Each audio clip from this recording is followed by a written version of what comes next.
बिस्मिल्लाहिर्रहमानिर्रहीम। आज की वीडियो में हम लिंग्विस्टिक सीरीज़ के एक अगले टॉपिक ओरिजिन ऑफ लैंग्वेज को डिस्कस करने जा रहे हैं और इसमें हमने मुख्तलिफ थीरीज़ को भी डिस्कस करना है जो ओरिजिन ऑफ लैंग्वेज के हवाले से लिंग्विस्ट्स ने बनाई हैं। इसके साथ साथ इस वीडियो में जो नोट्स मैंने यूज़ किए हैं ये यूनिवर्सिटी की एक कंप्लीट असाइनमेंट है। तो इस टॉपिक पर अगर आप इस असाइनमेंट को एज इट इज़ कॉपी करते हैं तो ये आपका 20 to 25 मार्क्स का क्वेश्चन कंप्लीट सॉल्व होता है। सेकेंडली, इससे आपको ये बेनिफिट होगा कि आपको ये पता चलेगा कि मुख्तलिफ टॉपिक्स पर असाइनमेंट्स बनाने का तरीकाकार क्या होता है, उसकी प्रेजेंटेशन क्या होनी चाहिए, उसमें कोटेशंस किस तरह से होनी चाहिए, लाइन्स कहाँ से स्टार्ट होनी चाहिए, हेडिंग्स किस तरह से बनानी चाहिए, ये सारा कुछ आपको इसमें हेल्प मिलेगी। तो स्टार्ट करते हैं। और लैंग्वेज के ओरिजिन को फाइंड आउट करने के लिए लिंग्विस्ट ने क्या किया, स्टडी किया लैंग्वेज को किस तरह से, कि वो बच्चे किस तरह से लैंग्वेज इस्तेमाल करते हैं और पुरानी जो सोसाइटीज़ हैं उसमें लैंग्वेज का यूज़ कैसे होता था। हायर एनिमल्स जिनकी जो लैंग्वेज है या जो उनके जेस्चर्स हैं वो थोड़े से एडवांस्ड लेवल के हैं, उनका बिहेवियर स्टडी किया है। और ऐसे लोग जिनमें कोई ना कोई स्पीच डिफेक्ट है, जिनको बोलने में प्रॉब्लम आती है, ऐसे लोगों की स्पीच को स्टडी किया है। तो ये सारे तरीकों से स्टडी करके फिर उन्होंने कुछ मुख्तलिफ थ्योरीज दी हैं और वो थ्योरीज नीचे हमने पहले वन बाय वन बताई हैं कौन कौन सी है। माइथोलॉजिकल व्यूज़ है, ठीक है, रिलीजियस व्यूज़ है, इंटरजेक्शन थ्योरी है, मिमेटिक थ्योरी है, नेटिविस्टिक थ्योरी है, इंटरएक्टिव थ्योरी है, जेस्चर थ्योरी है, म्यूजिकल थ्योरी है, कॉन्टेक्ट थ्योरी है, एंथ्रोपोलॉजिकल थ्योरी है और फिजिकल व्यूज़ है। तो ये 11 टोटल हमारे पास वो थ्योरीज दी गई हैं जिनको हमने ओरिजिन ऑफ लैंग्वेज के हवाले से वन बाय वन आज के टॉपिक में डिस्कस करना है। सबसे पहले हम माइथोलॉजिकल व्यूज़ को स्टडी करते हैं। यहाँ नाम से हमें पता चल रहा है कि ये मिथ होगी, ठीक है। माइथोलॉजिकल जो है व्यूज़ ये क्या होता है, ये टेल्स हैं, ये कहानियाँ हैं इमेजिनरी गॉड्स और गॉडेसेस की। They are considered to be the first rational and consistent approaches made by human beings. इंसानों की तरफ से पहली दफ़ा अकल का इस्तेमाल करके बनाई गई जो थ्योरीज हैं ये वो समझी जाती हैं। इजिप्शियन माइथोलॉजी में एक गॉड है थॉथ जिसका नाम है। ये जो है गॉड किस चीज़ का है, मून का, चांद का खुदा इसको समझा जाता है और कहा जाता है कि इसने लैंग्वेज को क्रिएट किया है। फिर इसी तरह एक गॉडेस है, वो आर्ट ऑफ राइटिंग में जो है ना हेल्प करने वाली मानी जाती है। और ये जो पिछला जो गॉड था, गॉड ऑफ मून, ये उसकी सेक्रेटरी मानी जाती है। ये हमने इजिप्शियन माइथोलॉजी में बात की कि वो एक गॉड कह रहे थॉथ और एक जो गॉडेस है उसका नाम है सीस्ट, ठीक है, वो इस तरह से बोलते हैं। तो वो कहते हैं कि ये जो गॉड ऑफ मून है इसने लैंग्वेज को क्रिएट किया है और ये जो गॉडेस है ये जो है इसने आर्ट ऑफ राइटिंग को क्रिएट किया है और ये गॉड ऑफ मून जो है उसको ये सेक्रेटरी के तौर पर असिस्ट करती है। और चाइनीज़ माइथोलॉजी में क्या कहा जाता है कि गॉड ने एक सी हॉर्स को क्रिएट किया है, उसने चाइनीज़ लैंग्वेज को सबसे पहले स्पीक किया था, तो वहाँ से लोगों ने सीखा है। और ये जो सी हॉर्स है इसके जिस्म पर मुख्तलिफ किस्म के स्पॉट्स होते हैं और ये चाइनीज़ लैंग्वेज की जो रिटन फॉर्म है उसकी बेसिस को बनाते हैं, उसकी बेस है।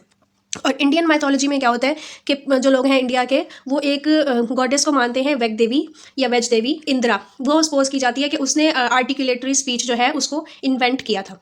तो ये जो माइथोलॉजिकल व्यूज़ हैं ये मेंटेन करते हैं कि लैंग्वेज जो है ये गॉड्स या गॉडेसेस के द्वारा बनाई गई थी, उनकी तरफ से बनाई गई थी और ये कोई ह्यूमन क्रिएशन नहीं है। ये हमने फर्स्ट अपनी थ्योरी को डिस्कस किया जो कि माइथोलॉजिकल व्यूज़ के नाम से जानी जाती है। इसमें हमने इजिप्शियन, चाइनीज़ और इंडियन, ये 3 तरह की हमने माइथोलॉजीज़ पे बात की और इन्होंने बस नाम की तब्दीली के साथ एक ही बात की है कि मुख्तलिफ गॉड या गॉडेसेस ने जो है लैंग्वेज को क्रिएट किया, ये कोई इंसान की बनाई हुई चीज़ नहीं है। आगे आ जाते हैं रिलीजियस व्यूज़। अब रिलीजियस व्यूज़ में हम इस्लाम को या क्रिश्चियनिटी को डिस्कस करते हैं। तो अकॉर्डिंग टू इस्लाम लैंग्वेज एक डिवाइन गिफ्ट है, अल्लाह ताला की तरफ से अता किया हुआ ये एक तोहफ़ा है। कुरानिक व्यू जो है और जो बाइबल का व्यू है उसमें जो अगर हम एशियन जो है ज्यूज़ के बिलीव्स पे चले जाते हैं जो तोरा वगैरह में हमें मिलते हैं। इसी तरह हमें यहाँ पे क्या पता चलता है कि हज़रत आदम अलैहिस्सलाम जो है वो चीज़ों के नेम्स बता रहे थे अल्लाह ताला की गाइडेंस के साथ। तो यहाँ से हमें पता चलता है कि ये जो लैंग्वेज है ये अल्लाह ताला की दी हुई है। इसी तरह कुरान पाक में कहा गया है, surely we created human beings and taught them language in perfect orders. हमने इंसान को पैदा किया और उनको बहुत अच्छे अंदाज में ज़बान सिखाई। तो रिलीजन जो है ये एसोसिएट करता है लैंग्वेज के साथ कि लैंग्वेज जो है वो अल्लाह ताला का दिया हुआ एक गिफ्ट है ह्यूमन बींग्स को। और ये भी पता चलता है हमें कि ये अल्लाह ताला की तरफ से बनाई गई थी और एक परफेक्ट फॉर्म में बनाई गई थी, ऑलरेडी डेवलप थी, कंप्लीट थी, परफेक्ट थी अपने आप में। अब इसके बाद आगे आ जाती है थर्ड थ्योरी जो है इंटरजेक्शन थ्योरी। ये इसको पू थ्योरी भी कहा जाता है और ये मैक्स मुलर ने 19th सेंचुरी में दी थी। इस थ्योरी के मुताबिक लैंग्वेज जो है फर्स्ट ऑफ ऑल एक ऐसे इमर्ज हुई किस तरह से कि मुख्तलिफ किस्म के एक्सक्लेमेशंस जो ये यानी कि जज्बाती जो कुछ फ़िक्रे या अल्फाज होते हैं वो इंसान ने बोले और फिर वो वहाँ से इवॉल्व होकर मुख्तलिफ सर्कमस्टांसिस में जब ये बोले गए तो फिर वहाँ से इवॉल्व होकर ये लैंग्वेज की फॉर्म में बन गई। जैसे कि कभी इंसान खुश होता है, कभी इंसान डिप्रेस्ड होता है, कभी वो हंसता है, कभी वो रोता है। तो यहाँ पर हमें ये बताया जाता है इस थ्योरी में कि एक्सक्लेमेशन से बेसिकली जो है ना लैंग्वेज का स्टार्ट हुआ। लेकिन ये थ्योरी ये नहीं बताती कि आर्टिकुलेटिव नेचर जो है लैंग्वेज की, कि हम उसे बोल किस तरह से पाते हैं, आर्टिकुलेशन किस तरह से हो पाती है, इसके बारे में ये कुछ नहीं कहती। लेकिन ये एक गैप जो है एक्सप्रेसिव क्राई और सिम्बल्स के दरमियान में उसको थोड़ा सा ये फिलअप करती है। यानी कि हमारे जो एक्सप्रेशंस हैं मुख्तलिफ चीज़ों को लेकर और सिम्बल्स के दरमियान जो है उसमें थोड़ा सा इस गैप को ब्रिज अप करने की कोशिश करती है। हम ये इमेजिन कर सकते हैं कि एक इमोशनल क्राई जो है वो एक किस चीज़ का सिग्नल है और जो एक क्राई ऑफ फेयर है वो पेन का सिग्नल है। तो यानी कि मुख्तलिफ जो इमोशंस हैं वो किस चीज़ को इंडिकेट कर रहे हैं, उस चीज़ को ब्रिज अप करने में इसने थोड़ा सा हेल्प आउट किया है। अदरवाइज इसने आर्टिकुलेटिव जो नेचर है लैंग्वेज के उसके बारे में ये तरीके से बात नहीं करती है। अब अगली जो थ्योरी हमारे पास आ जाती है वो है मिमेटिक थ्योरी। और ये नाम से ही पता चलता है कि ये मिमिक्री पे बात करेगी, नकल पे बात करेगी। और ये थीरी ये कहती है कि जो पुरानी लैंग्वेजेस थी, प्रिमिटिव जो लैंग्वेजेस थी, वो एक इमिटेशन के रिजल्ट पे वकूँ में आई थी, कि जो नेचुरल साउंड्स थे आसपास के, जैसे कि एनिमल्स का क्राई, थंडर की आवाज़, कि वो इसको मिमिक करके मुख्तलिफ अल्फाजों को बना लिया गया था। तो ये मिमेटिक थीरी ये कहती है। इसी थीरी को हम बू वू या बऊ वाऊ थीरी भी कहते हैं। और इसमें कौन कौन से साउंड, जैसे कि एनिमल्स का साउंड, थंडर का जो साउंड है जो बादलों से बनता है, विंड का साउंड, एयर का sound, splash, quack, cuckoo, drum, buzz, sneeze, इन लफ्ज़ों को अगर हम देखें तो ये जो लफ्ज़ हैं ये उन्हीं साउंड्स को ही मिमिक कर रहे हैं।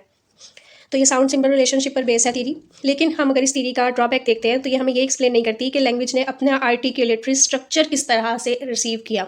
ये सिर्फ वोकैबुलरी के एक पार्ट को डिस्क्राइब करती है, लेकिन कंप्लीट आर्टिकुलेटरी जो स्ट्रक्चर है उसको ये एक्सप्लेन नहीं करती। आगे आ जाती है हमारे पास नेटिविस्टिक थीरी। इस थीरी को निक नेम जो है इसका वो है डिंग डोंग थीरी। और साउंड और सेंस के दरमियान में एक कोई मिस्टीरियस सा कनेक्शन है। साउंड्स और सेंस, यानी कि एक चीज़ जो हम फील कर रहे हैं उसका कोई साउंड भी बनता है। और ये किस तरह से हमें पता चलता है, ये एक मिस्टीरियस बात है कि हम कैसे इस चीज़ को डिस्क्राइब कर लेते हैं। तो यहाँ पर ये कहा जाता है कि इंसान के अंदर ना एक इंस्टिक्टिव फैकल्टी है, एक खुदा की तरफ से दी हुई एक फैकल्टी है, जिसकी वजह से वो हर एक्सटर्नल इंप्रेशन जो भी वो रिसीव करता है उसको वो एक वोकल एक्सप्रेशन दे लेता है। हमें कैसे पता चल जाता है कि दर्द हो रहा है तो हमने हाई करना है, और हम खुश हैं तो हमने उसका एक और एक्सप्रेशन देना है, अगर हम पेन में हैं तो हमने कोई और एक्सप्रेशन देना है, अगर हम सैड है तो हमने कोई और एक्सप्रेशन देना है, हम एक्साइटेड हैं तो हमने क्या एक्सप्रेशन देना है। तो यहाँ पर ये कहा जाता है कि इंसान के अंदर एक इंस्टिक्टिव एबिलिटी है कि वो चीज़ों को, लोगों को, जगहों को, एक्शंस वगैरह को नेम कर सकता है, नेम दे सकता है।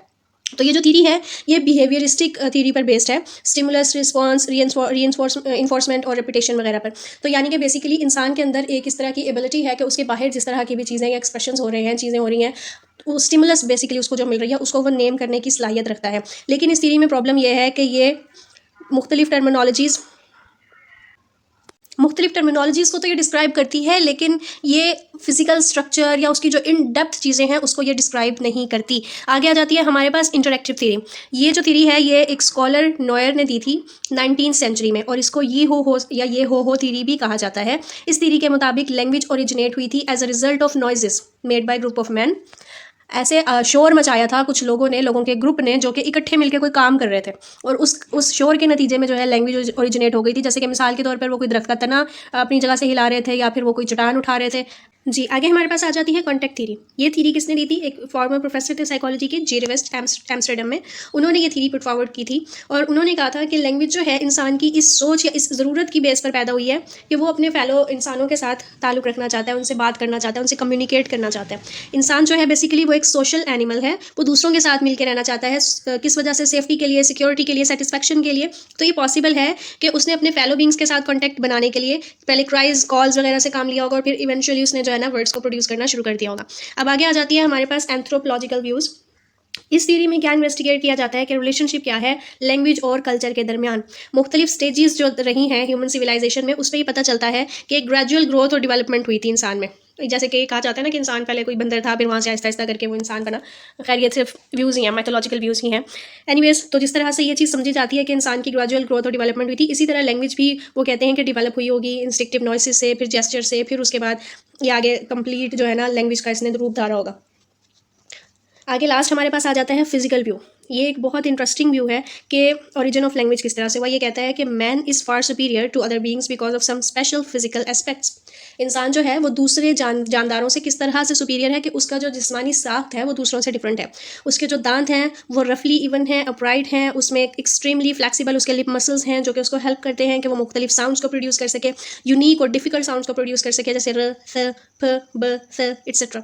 तो इंसान ने मुख्तलिफ साउंड्स को कंबाइन करना और उनको कम्प्लेक्स मीनिंग या मैसेज में कन्वे करना सीखा, क्योंकि उसका जो स्ट्रक्चर है अल्लाह ताला ने जो उसको दिया है वो उस चीज़ को उसमें हेल्प करता है।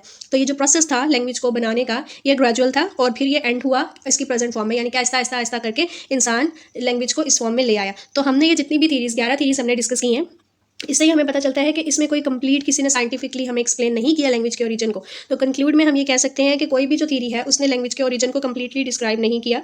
कोई भी थीरी कंप्लीटली एब्सोल्युटली ठीक नहीं है। जो ये थीरीज़ हैं ये पार्शली ट्रू हैं, और ये कम्प्लीटली रॉन्ग भी नहीं है। तो ये हमने लैंग्वेज के ओरिजिन के बारे में जो मुख्तलिफ थीरीज़ दी गई थी उसको हमने 1 by 1 स्टडी किया है। अगर आपका इसमें कोई क्वेश्चन हो तो आप मुझसे कमेंट बॉक्स में पूछ सकते हैं। तो हमें याद रखिएगा। अस्सलाम वालेकुम व रहमतुल्लाहि व बरकातुहू।